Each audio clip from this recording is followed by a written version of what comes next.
Romans 13 verses 3 to 5. God's servant for your good. The purpose of government and the conscience of the Christian. In a world where power is often misused in the name of order, and where injustice can be wrapped in the robes of legality, Paul's words in Romans 13 verses 3 to 5 call us not to political naivete, but to theological clarity.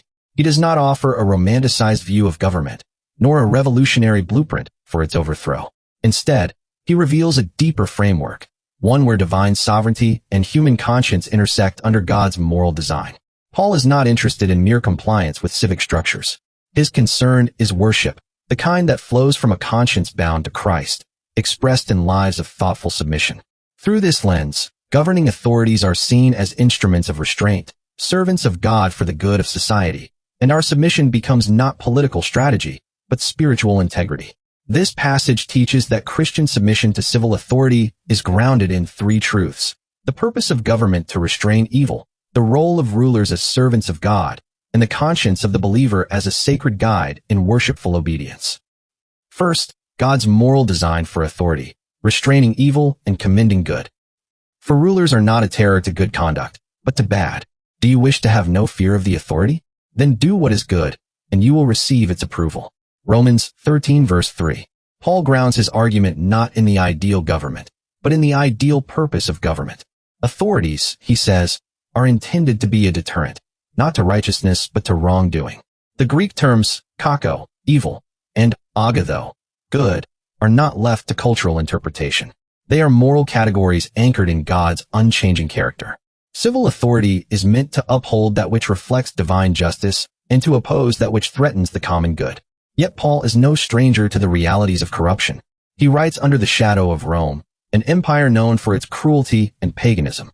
His words, therefore, are not based on the assumption that rulers are always just, but on the premise that governance itself is a divine institution with a moral mandate. Governments may fail, but their function does not cease to be ordained. As Haldane notes, Paul is not endorsing the actions of every ruler, but the office they hold. Like a tarnished coin that still bears the sovereign's imprint, earthly authority retains its divine commission, even when misused. The believer's response, then, is not based on whether rulers fulfill their task perfectly, but on the recognition that God has designed human authority to restrain chaos and encourage order. Second, God's servant with the sword, enforcing justice on God's behalf. For it is God's servant for your good. It is the servant of God to execute wrath on the wrongdoer. Romans 13 verse 4. In a striking turn of phrase, Paul calls the civil authority God's servant, not once, but twice. The terms he uses, diakonos and liturgos, are words of sacred ministry. This does not mean that rulers are holy, but that their role is part of God's providential order. Whether they acknowledge him or not, they are held accountable by him. The sword Machaira is emblematic of the state's authority to execute justice.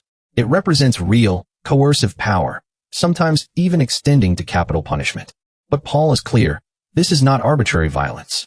The ruler is described as ekdikos, an avenger, not of personal vendettas, but of moral wrongdoing, acting in God's stead. This is where the tension deepens. What if the sword is turned against the innocent?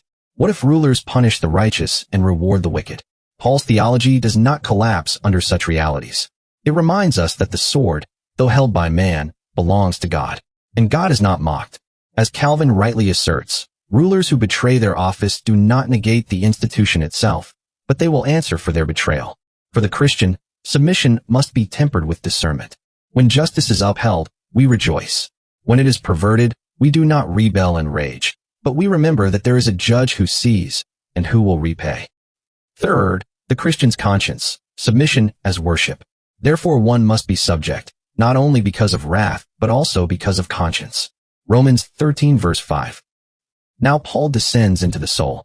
What motivates the Christian is not merely fear of penalty, but something higher and holier, a conscience formed by grace and governed by God.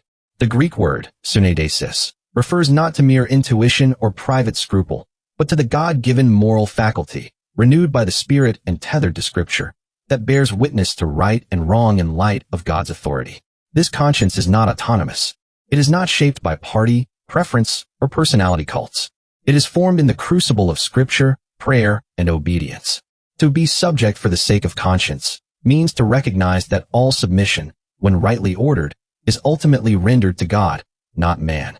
Even when the state commands, the believer submits with an upward gaze, remembering who truly sits on the throne. And yet, this same conscience may at times compel the believer to resist, not out of rebellion, but out of reverence. When rulers command what God forbids, or forbid what God commands, the believer must disobey not defiantly, but faithfully. Like the Hebrew midwives, who feared God more than Pharaoh, Exodus 1 verse 17. Like Daniel, who knelt to pray though the decree forbade it, Daniel 6 verse 10. Like the apostles, who said, "We must obey God rather than any human authority," Acts 5 verse 29. This is not a spirit of anarchy. It is the fruit of allegiance. It is not anti-government, but pro-God. Such moral clarity does not arise easily. It requires the wisdom that James describes as pure, peaceable, gentle, open to reason, full of mercy and good fruits. James 3 verse 17. The believer's conscience must be steeped in that wisdom, not shaped by ideological outrage, but by cruciform love. Christian submission, then, is not a dull compliance, nor a disguised revolt. It is a discerning, doxological posture, rooted not in fear of man, but in fear of God. It listens with humility, stands with courage, and acts in worship. It is not the state that owns the Christian's conscience, but the Christ who bled and rose for it. Reflections for today. In our fractured age, submission to governing authority is no simple matter. It is not a one-size-fits-all command to obey whoever holds office, nor a blank check for political movements cloaked in Christian language.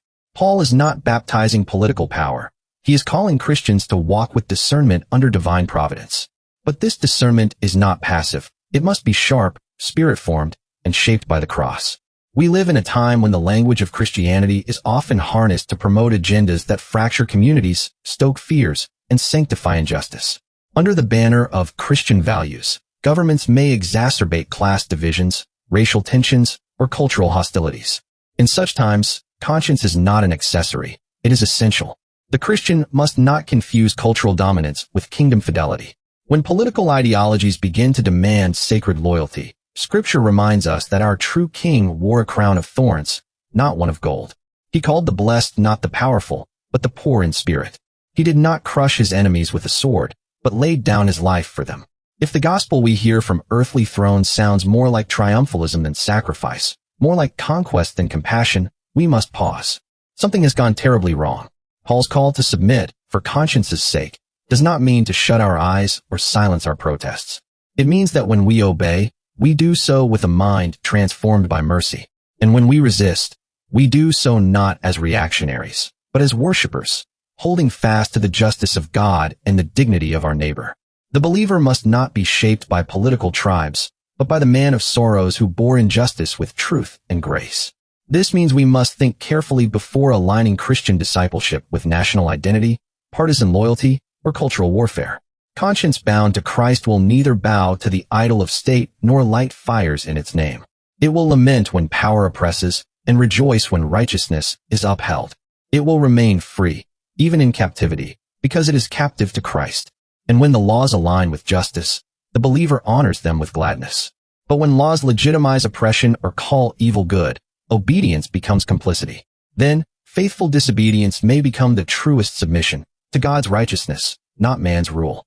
Yet even such resistance must be marked not by rage, but by reverence. The tone of the Christian is not shrill, but steady, not tribal, but tender-hearted, not seeking vengeance, but pointing to a greater kingdom. Our public witness in such times is not merely in what we protest, but in how we love, how we listen, and how we bear wrongs without bitterness. We must not lose sight of the greater throne that governs all nations. No ruler sits in office without God's leash. No injustice endures without divine reckoning. And no act of humble conscience will go unseen by the judge who knows the thoughts of every heart. In such a world, Christian conscience is not a luxury. It is a calling. And to live under Christ's lordship is to walk a narrow road, neither silent nor shrill, neither passive nor politicized, but courageous, cruciform, and clear. Conclusion. Romans 13 verses 3-5 does not offer political naivete or endorse tyranny. It summons the believer to live with moral clarity and spiritual courage in the tension of a broken world. Civil authority is God's servant, but not God. And Christian submission is not a surrender of conscience, but the very expression of it. Let us live, then, as those whose allegiance is cruciform, not driven by fear, nor fueled by power, but anchored in worship. For the King we serve holds both the sword and the crown, and in his time, he will make all things right.